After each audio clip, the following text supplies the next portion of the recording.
ఆరోపణలే as it is గా ఈ commission reflect చేసింది అదే విధానాన్ని వీళ్ళు కూడా మీడియా సమావేశం ద్వారా చెప్పారు. సో వీరి విధానం తెలిసిపోయింది. ఇది కమిషన్ ఏకపక్షంగానే వ్యవహరించేటువంటి అవకాశం ఉంది. కమిషన్ మీద నమ్మకం లేదు. ఆ కమిషన్ నుంచి తప్పుకోవాలంటే ఆయన లేఖ రాశారు.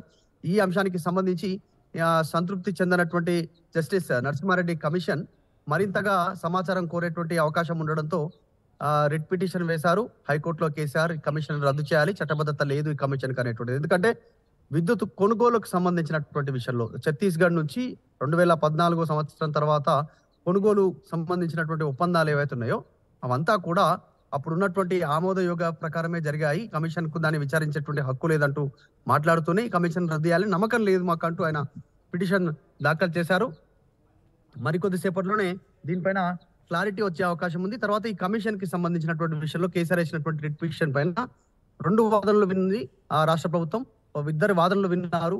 కమిషన్ కు చట్టబద్ధత ఉంది అనేటువంటిది ఒకవైపు, కమిషన్ మీద నమ్మకం లేదనేటువంటి వీళ్ళు. ఎందుకంటే ఎన్టీఆర్ ముఖ్యమంత్రిగా ఉన్నటువంటి సమయంలో గతంలో ఉమ్మడి ఆంధ్రప్రదేశ్ లో కూడా ఇదే రకమైనటువంటి ఒక కమిషన్ చర్చకు తావిచ్చినప్పుడు ఆ కమిషన్ ఎవరైతే కమిషన్ చైర్మన్ గా ఉన్నారో వారిపైన నమ్మకం లేదు అంటూ గతంలో అప్పుడున్నటువంటి ముఖ్యమంత్రి మాజీ ముఖ్యమంత్రి ఉన్నటువంటి ఎన్టీఆర్ సవాల్ చేశారు హైకోర్టులో. ఆయనను తప్పించింది. ఆ సమయంలో ఆయనను తప్పించినటువంటి సమయంలో ఆయన తప్పుకుంటూనే మరొకరిని కూడా సూచించినటువంటి సందర్భం చేశారు ఆ కమిషన్ చైర్మన్. సో ఆ సమయంలో ఆయన సూచించినటువంటి వ్యక్తి పైన కూడా నమ్మకం లేదంటూ హైకోర్టుకు వెళ్లారు. సో ఇలా హైకోర్టుకు వెళ్ళడం అనేటువంటిది గతంలో జరిగింది కాబట్టి యాజ్ ఇట్ ఈస్ గా ఇప్పుడు కూడా కేసీఆర్ ఇక్కడ చట్టబద్ధత లేనటువంటి కమిషన్ వ్యవహరించేటువంటి తీరు కూడా కరెక్ట్ గా లేదు కాబట్టి నమ్మకం లేదనేటువంటిది ఆయన హైకోర్టులో పిటిషన్ వేశారు. దానిపైన కొద్దిసేపట్లోనే కీలక తీర్పు రానుంది. నిజంగానే ఇది ఒక బిగ్ డే అని చెప్పాలి కేసీఆర్ గానీ ఈ విద్యుత్ కమిషన్ కి సంబంధించిన విషయంలో వస్తున్నటువంటి ఆరోపణల విషయంలో కానీ. ఎందుకంటే శ్వేతపత్రం విడుదల చేశారు. 1000 కోట్ల అప్పులు అయ్యాయి, లక్షల చాలా మంది అంటే తెలంగాణ వచ్చిన తర్వాత అనేక ఒప్పందాలు జరిగిన కోట్ల అవినీతి జరిగింది అనేటువంటిది ఇప్పుడున్న ప్రభుత్వం ఆరోపిస్తా ఉంది విద్యుత్ సంక్షోభానికి సంబంధించినటువంటి విషయంలో.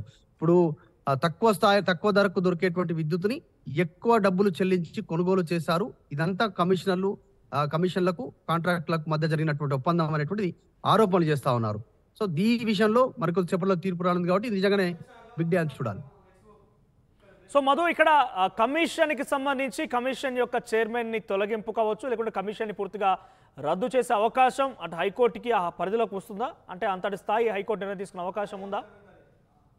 ఖచ్చితంగా గతంలో జరిగినటువంటి తీర్పును వీళ్ళు ఉటంకిస్తా ఉన్నారు. ఇందాక చెప్పినట్టు ఎక్స్ప్లెయిన్ చేసినట్టు ఎన్టీఆర్ గతంలో ఇలాగే ఒక కమిషన్ పైన హైకోర్టుకు వెళ్లారు నమ్మకం లేదంటూ. సో హైకోర్టు నిర్ణయం తీసుకుంది. హైకోర్టు సూచన మేరకు అప్పుడున్నటువంటి కమిషన్ చైర్మన్ తప్పుకున్నారు.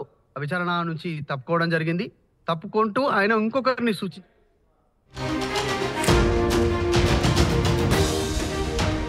రిట్ పిటిషన్ ని హైకోర్టు కొట్టివేసింది. తాను దాఖలు చేసిన రిట్ పిటిషన్ అయితే విద్యుత్ కమిషన్ పూర్తి చట్ట విరుద్ధంగా ఉందంటూ కూడా ఆయన మెన్షన్ చేశారు. దానికి విషయంలో కేసీఆర్ కి హైకోర్టు నుంచి చుక్కెదురైంది. హైకోర్టు రిట్ పిటిషన్ ని కొట్టివేసింది. దీనికి సంబంధించి తీర్పునిచ్చింది. కేసీఆర్ తనపైన వస్తున్నటువంటి విద్యుత్ కమిషన్ అయితే జస్టిస్ నరసింహారెడ్డి చేత ఆయన అధ్యక్షత ఏర్పడినటువంటి కమిషన్ పూర్తిగా చట్ట విరుద్ధం అంటే ఆయన రిట్ పిటిషన్ దాఖలు చేశారు. ఈ నేపథ్యంలోనే ఆ రిట్ పిటిషన్ ని హైకోర్టు కొట్టివేస్తూ తీర్పునిచ్చింది. ఇక ఇరుపక్షాల వాదన విన్నది. ఆ తర్వాత హైకోర్టు రిట్ పిటిషన్ ని కొట్టివేస్తూ తీర్పిచ్చింది.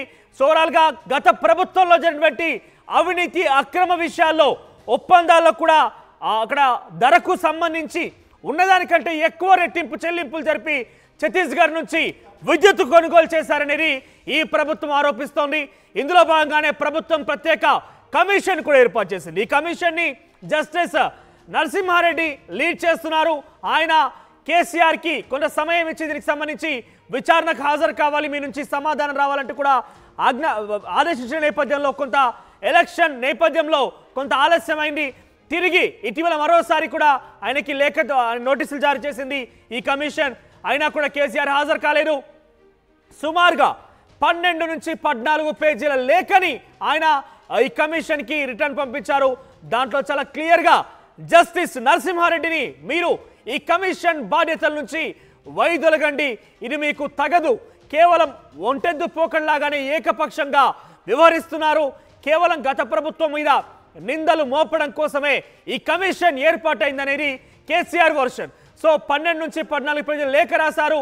ఆ తర్వాత కేసీఆర్ నేరుగా దీనికి సంబంధించి హైకోర్టులో కూడా రిట్ పిటిషన్ దాఖలు చేశారు. ఈ కమిషన్ని వెంటనే రద్దు చేయాలి, ఈ కమిషన్ని చట్టవిరుద్ధంగా ఉంటుందంటూ కూడా ఆయన మెన్షన్ చేసిన పరిస్థితి కనబడింది. ఇక ఇదే నేపథ్యంలో ఈరోజు హైకోర్టు తీర్పునిచ్చేసింది. జస్టిస్ నరసింహారెడ్డి కమిషన్ రద్దు చేయాలని కేసీఆర్ పిటిషన్ని కొట్టి పారేస్తూ హైకోర్టు నిర్ణయం తీసుకుంది. ఇది కేసీఆర్కి ఒక చుక్కెదురైన విషయం చెప్పాలి. కేసీఆర్కి హైకోర్టులో షాక్ ఎదురైంది. కేసీఆర్ దాఖలు చేసినటువంటి రిట్ పిటిషన్ని కొట్టివేస్తూ హైకోర్టు తీర్పునిచ్చింది. విద్యుత్ కమిషన్ విషయంలో కేసీఆర్ చేసిన ఆరోపణల్ని బేఖాతరు చేసింది. ఆ ఆరోపణలు కూడా నిజం కాదంటూ కేసీఆర్ విషయంలో హైకోర్టు తీర్పునిచ్చింది. ఇక నరసింహారెడ్డి కమిషన్ ఏ విధంగా కేసీఆర్ మీద చర్యలు తీసుకుంటుంది, లేకుంటే ఏ రకంగా రియాక్ట్ అవుతోంది, ఆయనపై మరింత ఎటువంటి పరిస్థితుల వర్షం కురిపించబోతుంది తెలియాల్సిన అవసరం అయితే ఉంది. ఒకసారి మనతో పాటు జాయిన్ అవుతారు మధు. ఎస్ మధు, ఇక ఈ పిటిషన్ని కొట్టిపారేస్తూ హైకోర్టు తీర్పునిచ్చింది. సో ఏంటి, ఏ విధంగా చూడాలి? పూర్తిగా కేసీఆర్కి వ్యతిరేకంగానే ఇక్కడ హైకోర్టు తీర్పిచ్చిన పరిస్థితి, ఆయనకి చుక్కెదురైంది కూడా. సో అప్డేట్స్ ఏంటి, ఏ విధంగా దీన్ని చూడాల్సిన అవసరం ఉంటుంది? ఎగ్జాక్ట్లీ కేసీఆర్ పిటిషన్ ని డిస్మిస్ చేసినటువంటి సిచ్యువేషన్ కనిపిస్తా ఉంది చాలా స్పష్టంగా. ఇప్పుడు నిజంగా వీళ్ళు కొంత క్లిష్ట పరిస్థితి. మరి నెక్స్ట్ ఫర్దర్ మూవ్మెంట్ లీగల్ గా ఎట్లా ప్రొసీడ్ అవుతారో చూడాలి. ఇప్పటికే లేఖ రాశారు, లేఖ పైన సంతృప్తి చెందలేదు. మళ్ళీ వీరు విచారణ కమిషన్ ఆదేశించింది, డైరెక్ట్ గా కేసీఆర్ ని హాజరు కమ్మనేటువంటి పిలిచేటువంటి అవకాశం ఉంది. దీనిపైన కేసీఆర్ ఏ రకంగా వ్యవహరిస్తారు చూడాలి. మరి ఆయన హాజరవుతారా లేదంటే ఇంకా పై కోర్టులకు వెళ్ళేటువంటి అవకాశం ఉందిగా, లీగల్ గా ఎలాంటి ఒపీనియన్ తీసుకునే అవకాశం ఉంది. ఈయనకే కాదు, జగదీశ్వర్ రెడ్డి అప్పుడు మంత్రిగా పనిచేసినటువంటి విద్యుత్ శాఖ మంత్రి జగదీశ్వర్ రెడ్డిని కూడా పిలిచేటువంటి అవకాశం ఉంది. విద్యుత్ కొనుగోలు పవర్ ప్లాంట్ల నిర్మాణం పైన ఈ కమిషన్ ఏర్పాటు చేశారు. భారీగా అవకతవకలు జరిగాయి, నాసిరకం పనులు చేశారు విద్యుత్ ప్లాంట్లలో. ఇక విద్యుత్ కొనుగోలు విషయంలో అయితే అనేక పెద్ద ఎత్తున అవినీతి జరిగింది అనేటువంటి ఆరోపణలు చేస్తా ఉన్నారు. కాబట్టి ఈయన ఈ వచ్చినటువంటి తీర్పు ఆయన కమిషన్ ని డిస్మిస్ చేయాలని, తర్వాత ఆ కమిషన్ పైన స్టే విధించాలని అయితే హైకోర్టును ఆశ్రయించాలో, హైకోర్టు వీరికి విరుద్ధంగా, కేసీఆర్కి విరుద్ధంగా తీర్పు ఇచ్చినటువంటి సిచ్యువేషన్ ఉంది.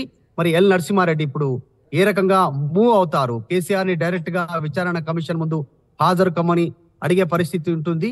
సో ఆ సందర్భంలో కేసీఆర్ వ్యవహార శైలి ఎలా ఉంటుంది? కేసీఆర్ మరి హాజరవుతారా, మరి సిద్ధంగా ఉన్నారా అనేటువంటిది చూడాలి. పొలిటికల్ గా కొన్ని గాసిప్స్ అయితే వినిపిస్తా ఉన్నాయి. ఈ విషయంలో కేసీఆర్ ని, విద్యుత్ శాఖ మంత్రిని ఇరుకున పెట్టేలా ప్రభుత్వం వ్యవహరిస్తుంది అనేటువంటిది గాసిప్స్ వినిపిస్తా ఉన్నాయి. కాబట్టి వాళ్ళు ఏ రకంగా వీటిని ఎదుర్కొంటారో చూడాలి. రైట్ మధు, ఇక హైకోర్టులో కేసీఆర్ దాఖలు చేసిన రిట్ పిటిషన్ని కొట్టివేస్తూ తీర్పునిచ్చింది హైకోర్టు. అడ్వకేట్ జనరల్ వాదనతో ఏకీభవించింది హైకోర్టు. దీంతో ఆ పిటిషన్ని కొట్టివేస్తూ తీర్పునిచ్చింది. సో కేసీఆర్ గత ప్రభుత్వంలో చేసినటువంటి విద్యుత్ ఒప్పందాల విషయంలో ఛత్తీస్గఢ్ నుంచి విద్యుత్ కొనుగోలు అంశంలో అవకతవకలు జరిగాయి, కొన్ని అనుమానాలు ఉన్నాయంటూ కూడా పెద్ద ఎత్తున ఈ ప్రభుత్వం ఆరోపించిన నేపథ్యంలో ఓ ప్రత్యేకమైన కమిషన్ ఏర్పాటు చేసింది. జస్టిస్ నరసింహారెడ్డి దీనికి, రిటైర్డ్ జస్టిస్ నరసింహారెడ్డి దీనికి ప్రాతినిధ్యం వహిస్తున్నారు, చైర్మన్గా వివరిస్తున్నారు. అయితే ఈ కమిటీ 2 సార్లు కేసీఆర్కి నోటీసులు దాఖలు చేసింది. మొదటిసారి నోటీసులు దాఖలు చేసినప్పుడు ఎలక్షన్, ఎంపీ పార్లమెంట్ ఎన్నికల నేపథ్యంలో కొంత అవకాశం కల్పించింది, కొంత సమయాన్ని ఇచ్చింది. తిరిగి రెండోసారి నోటీసు దాఖలు చేసినప్పుడు కేసీఆర్ 14 పేజీలతో కూడినటువంటి ఒక లెటర్ని కూడా వివరణ రూపంలో ఇచ్చారు ఆయన. దాంట్లో జస్టిస్ నరసింహారెడ్డిని కూడా ఆయన ఉద్దేశిస్తూ, మీరు సబబుగా లేరు, మీకు ఈ యొక్క విషయం తగదు, మీరు వెంటనే ఈ పదవి నుంచి తొలగిపోండి, మీకు ఇది ఏకపక్షంగా వివరించినట్టు కనబడుతోంది, మీరు మీడియా సమావేశం ఏర్పాటు చేయకూడదు, మీరు మీడియాకి లీకులు ఇవ్వకూడదు అంటూ